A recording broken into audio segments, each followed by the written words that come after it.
Cartilage printing किंवा 3D printing जॉईंटचं काय असतं? बेसिकली एक आजार आहे कार्टिलेजचा, स्पेशली आपल्या गुडघ्यांमधला, ज्यामध्ये गुडघ्याचा रक्तपुरवठा काही अंशी कमी होतो आणि त्यामुळे त्याच्यावरची जी कोटिंग असते ती काही ठिकाणी खराब होऊन लूज व्हायला लागते आणि त्याच्यामुळे लूज बॉडीज तयार होतात आणि लूज बॉडीज तयार झाल्या की मग त्या लूज बॉडीज आपल्या सांध्यामध्ये फिरतात आणि आपला सांधा अटकतो. तर त्यावेळेस काय करावं लागतं की जो काही खराब झालेला कार्टिलेज आहे तेवढाच भाग आपल्याला बदलावा लागतो.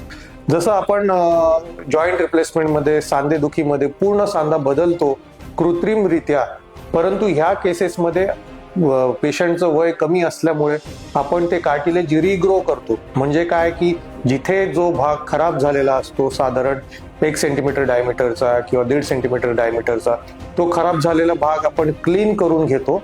त्याचबरोबर जो काही चांगला हिस्सा असतो आपल्या जॉईंटचा, ज्याच्यावरती वजन पडत नाही, त्या भागातले सेल्स घेतो, त्याला रिजनरेट करतो.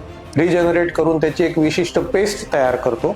आपला जॉईंटचा पूर्ण 3D स्कॅन करतो आणि नंतर खराब झालेल्या भागामध्ये ड्रिल करून, क्लीन करून तिथे ती पेस्ट चिटकवली जाते आणि ही चिटकवल्यानंतर काही आठवड्यामध्ये पुन्हा आपलं कार्टिलेज तयार होतो आणि ह्यानुसार 3D स्कॅनिंग केल्यानंतर हा कार्टिलेज पुन्हा आपल्या पूर्ववत जसा सांधा होता तसा तिथे तयार होतो.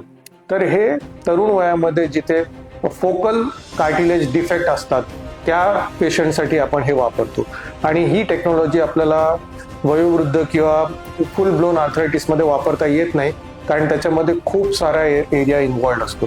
त्यामुळे 3D स्कॅनिंग आणि 3D कार्टिलेज रिजनरेशन हे आपण फक्त तरुण वयामध्ये फोकल कार्टिलेज डिफेक्ट असेल तेव्हा वापरतो. धन्यवाद.